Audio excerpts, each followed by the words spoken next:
أعوذ بالله من الشيطان الرجيم بسم الله الرحمن الرحيم ألف لام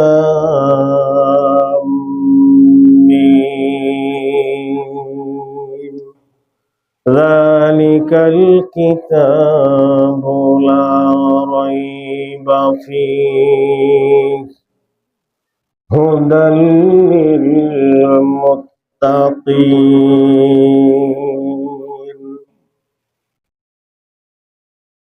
وعن أبي هريرة رضي الله تعالى عنه قال قيل يا رسول الله صلى الله عليه وسلم من أكرم الناس فقال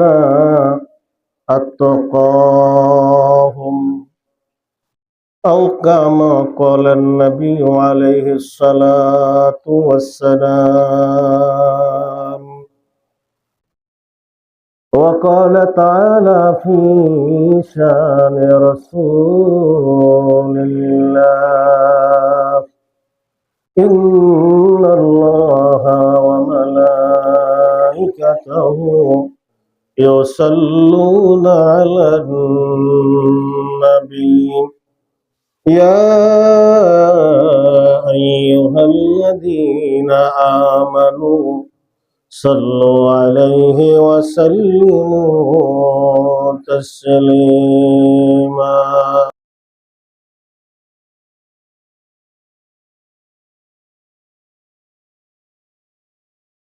اللهم صل على سيدنا مولانا محمد وعلى آله سيدنا مولانا মুহাম্মদ। আল্লাহ কোরআনের পরিচয় দিয়েই যে কথাটা বলেছেন যে এই কিতাবের মধ্যে কোনো সন্দেহ, এটা হলো কোরআনের পরিচয়। এটা কি?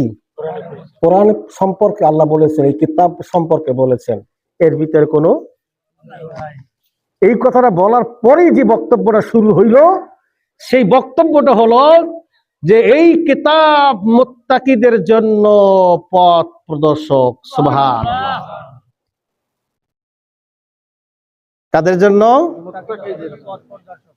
যালিকাল কিতাবু লা রাইবা ফীহ। এটা এমন কিতাব, ওই লাউহে মাহফুজের সেই কিতাব যার ভিতরে কোন রকম সন্দেহ। এরপরে বলছে কি হুদাল লিল মুত্তাকিন, এই কোরআন এই কিতাব মুত্তাকিদের জন্য একমাত্র হেদায়েতের চাবিকাঠি, একমাত্র পথ প্রদর্শক। একটা মানুষ যদি তাকওয়ার সর্বস্তরে গিয়ে যদি মুত্তাকি হয়ে যায় তো সে তো সফল। মুত্তাকিদের জন্য জান্নাত এগিয়ে আসবে। তাহলে আবার মুত্তাকির জন্য কোরআন হেদায়েত করবে কি? হেদায়েত প্রাপ্ত মুত্তাকি তিন প্রকার। কয় প্রকার? কয় প্রকার? তিন প্রকার। মুত্তাকি কাকে বলে?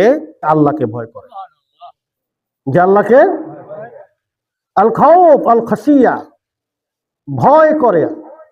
আল্লাহকে যে ভয় করে সে মুত্তাকি। এখন এই ভয় করতে গিয়ে স্তর হচ্ছে কয়টা? কয়টা? তিনটে স্তর। এই যে আল্লাহকে ভয় করি কিন্তু জানা নাই কোন পথে আল্লাহকে পাবো। আমি আল্লাহকে ভয় করি, আমার জানা নাই কোন পথে সেই মাবুদকে আমি পাবো। সেই জন্য আমি তিনটা ভাগে বিভক্ত হয়েছি। কয় ভাগে? ভাগটা করছেন কে? আল্লাহ কোরআনে বলছেন ثم أورثنا الكتاب الذين اصطفينا من عبادنا فمنهم ظالم لنفسه ومنهم مقتصد ومنهم سابق بالخيرات بإذن الله সুবহানাল্লাহ বলুন। তিনটা ভাগ করে দিয়েছেন আল্লাহ। এক ভাগ হলো মানুষ মৌলিক বিধানগুলো অনুসরণ করে, বাকিগুলোর খবর নাই, সেখানে অনেক গুনাহ করে, অনেক পাপ কাজ সেখানে সে করে। অর্থাৎ ফরজ মানে হালাল হারাম বোঝে, পরেরটার বোঝে না। দুই নম্বর হয়েছে হালাল হারাম বোঝে, কবিরা গুনাহ থেকে ফিরে থাকে, ওয়াজিব পর্যন্ত আমল করে, পরের গুনাহগুলোও সে বাঁচতে পারে না, পরের আমলগুলোও সে করে না। এক নম্বর হলো শিরক গুনাহগুলো ছেড়ে দেয়, তাওহীদকে মানে, ফরজ বিধানকে মানে। খেয়াল করুন, ফরজ বিধানকে মানে, কবিরা গুনাহকে ছাড়ে। এই পর্যন্ত এক প্রকারের মানুষ আছে সমাজে। দুই নম্বর কথা হলো মুকতাসিদুন, ওই মানুষদেরকে বলা হয় যারা ফরজ মানে শিরক গুনাহ ছাড়ে, ফরজ মানে কবিরা গুনাহ ছাড়ে, ওয়াজিব মানে মাকরুহ তাহারিম হারাম পর্যায়ের গুনাহগুলো ছেড়ে দেয়। এলো মধ্যম পন্থা। হুম সাবিকুম বিল খায়রাতি বিইজনিল্লাহ। আল্লাহ রাব্বুল আলামিনের দয়ায় তার অনুমতিতে এক শ্রেণীর মানুষ আছে, যেমন ফরজ মানে তেমন নফল মুস্তাহাব মানে, যেমন কবির শিরক গুনাহ ছাড়ে তেমন সগীরা গুনাহও ছাড়ে। এই মুত্তাকিদের জন্য কোরআন পরিপূর্ণ। মুত্তাকি তৈরি করতে এই কোরআন তাদের জন্য হেদায়েতের একটি পথ। আর এর জন্য বলা হয়েছে মুত্তাকি ওই ব্যক্তি হবে যার ভিতরে তাকওয়া আছে, ভয় আছে। তাকওয়া মানে হলো ভয়, আর কিরকম ভয় সেটাও বলা আছে। ওয়াকায়াতুম মিন আযাবিল্লাহি বিইমতিসালিল আওয়ামির ওয়া ইজতিনাবি নাওয়াহিহি। ওই মানুষটা যে আল্লাহর আযাব থেকে বাঁচতে চায়, তা কেমনে বাঁচবে? আল্লাহ যা আদেশ করেছেন সেইগুলা মানবে, আল্লাহ যা নিষেধ করেছেন সেগুলো থেকে ফিরে যাবে। এই মানা এবং ফিরে যাওয়া, এই দুটা কাজের মধ্য দিয়ে যে আল্লাহরে ভয় করে সেই হলো মুত্তাকি। ভাইরা আমার, রাসূল সাল্লাল্লাহু আলাইহি সাল্লামের কাছে প্রশ্ন করা হয়েছিল, হুজুর ইয়া রাসূলুল্লাহ ইয়া হাবিবাল্লাহ, মানুষের মধ্যে কোন ব্যক্তি বড় সম্মানিত? রাসূল বলেন, তাদের মধ্যে যে সবচাইতে বড় তাকওয়ার অধিকারী, আল্লাহর আদেশ এবং আল্লাহর নিষেধের ব্যাপারে যে বেশি সতর্ক, যে আল্লাহর ভয়, আল্লাহর আদেশ মানে নিষেধ পরিহার করে, ওই ব্যক্তি হলো আমি আল্লাহ, আমার আল্লাহর কাছে সবচাইতে বড় দামি। কোরআন থেকে বলছি, মানুষেরা জামা পরিধান করে, পোশাক পরিধান করে, পোশাক পরলে সুন্দর লাগে, পোশাক পরলে শরীরে ময়লা লাগে না, পোশাক পরে সামাল জীবন মানুষ চলে। বাহিরে সমাজে বের হলে একটা ভালো পোশাক পরে, সালাত আদায় করে, নামাজ আদায় করে, পোশাক পরিধান করে, কোনো মিটিং এ যায়, কোনো জনসভায় যায়, হাটে বাজারে যায়, একটা পোশাক পরতে হয়। পোশাক পরলে যেমন সামাজিক মানুষ, তেমনি তারে বলে শরীরে কোনো ময়লাও তো লাগে না, পোশাকের উপর দিয়ে চলে যায়। তাহলে পোশাক মানুষের সামাজিক সম্মান রক্ষা করে, পোশাক মানুষের শরীরের ময়লা লাগা থেকে দূরে রাখে, শরীরটারে হেফাজত করে। আল্লাহ তাআলা বলেন, তাকওয়া হইল ওই শরীরের পোশাক। যার তাকওয়া আছে তার ইমানে ময়লা লাগবে না, যার তাকওয়া আছে তার সামাজিক মানুষ বলে, পোশাক থাকলে যেমন সামাজিক বলে, তাকওয়া থাকলে তার ইমানদার বলে। যার তাকওয়া আছে, মনে করবেন শরীরে একটা জামা আছে, শরীরে একটা পোশাক থাকলে যেমন সামাজিক বলে, অনুরূপ ভাবে যার তাকওয়া আছে তার ইমানদার বলে। শরীরে পোশাক থাকলে যেমন শরীরে গায়ে যেমন ময়লা উপর থেকে লাগতে পারে না, যার তাকওয়া আছে তার ইমানের ভিতরে গুনাহ পাপ লাগবে না।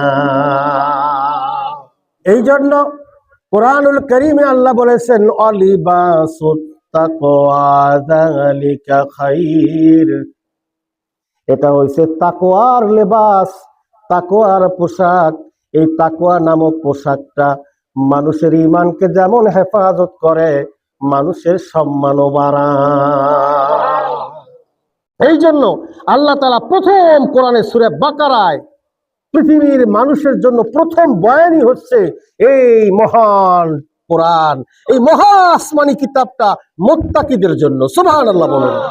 আমি সেই কথা বলতেছি।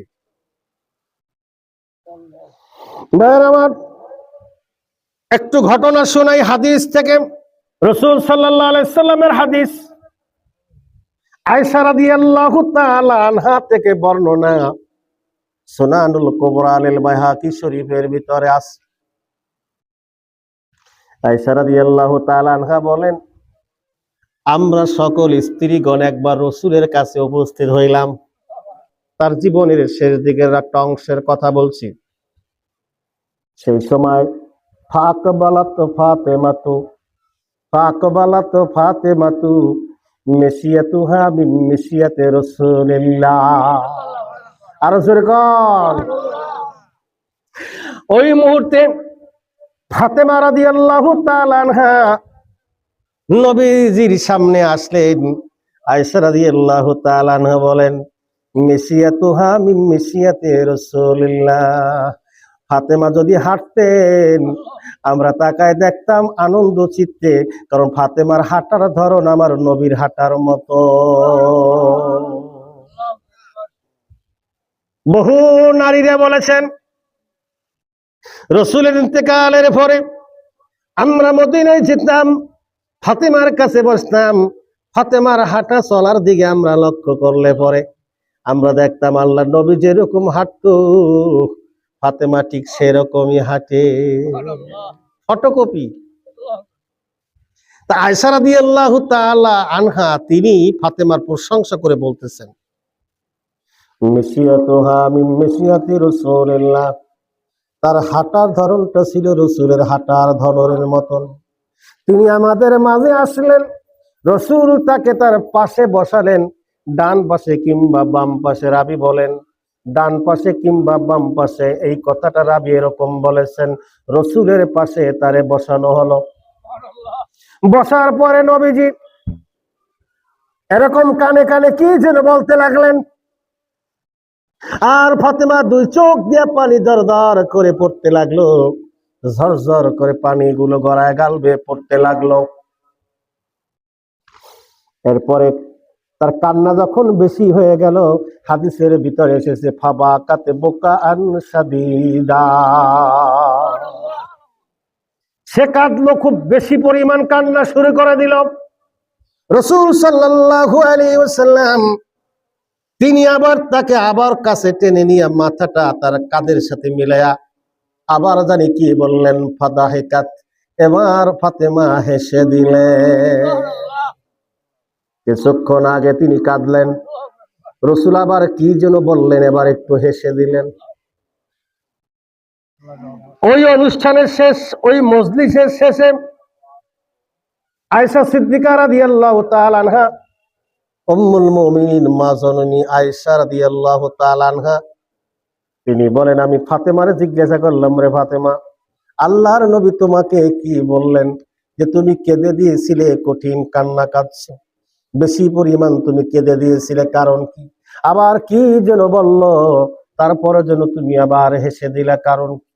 ফাতেমা জবাব দিলেন, আল্লাহ নবীর আমানত আমি ভঙ্গন করব না। আল্লাহ নবী কি বলেছেন আমি এটা তার গোপন তত্ত্ব আমি ফাঁস করতে রাজি না। ঠিক রাসূলের ইন্তেকালের পূর্ব মুহূর্ত পর্যন্ত ফাতেমা দুনিয়ার কোন মানুষের সাথে এই কথাটা বলে নাই। রাসূলের ওফাতের পরে, তার দুনিয়া থেকে বিদায় হওয়ার পরে একদিন আবার আয়েশা তারে পুনরায় জিজ্ঞাসা করলেন, মা আয়েশা রাদিয়াল্লাহু তাআলা আনহা, ফাতেমা রে, এখন তো নবী নাই, এখন কি বলা যাবে?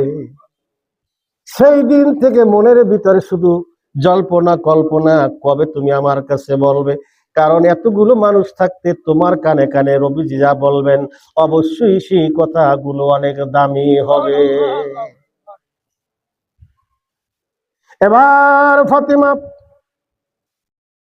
রাদিয়াল্লাহু তাআলা আনহা তিনি বলে রাসূল সাল্লাল্লাহু আলাইহি সাল্লাম প্রথমবারে আমাকে বললেন, রে ফাতেমা,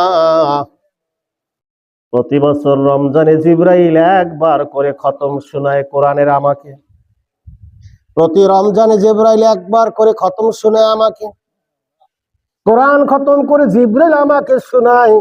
এই বছর কিন্তু 2 বার আমারে শুনাইছে। অতএব তোমার কানে কানে বললাম আমি বেশি দিন থাকবো না। আরো জোরে কন। তবে তোমাকে আমি উপদেশ দিয়া গেলাম,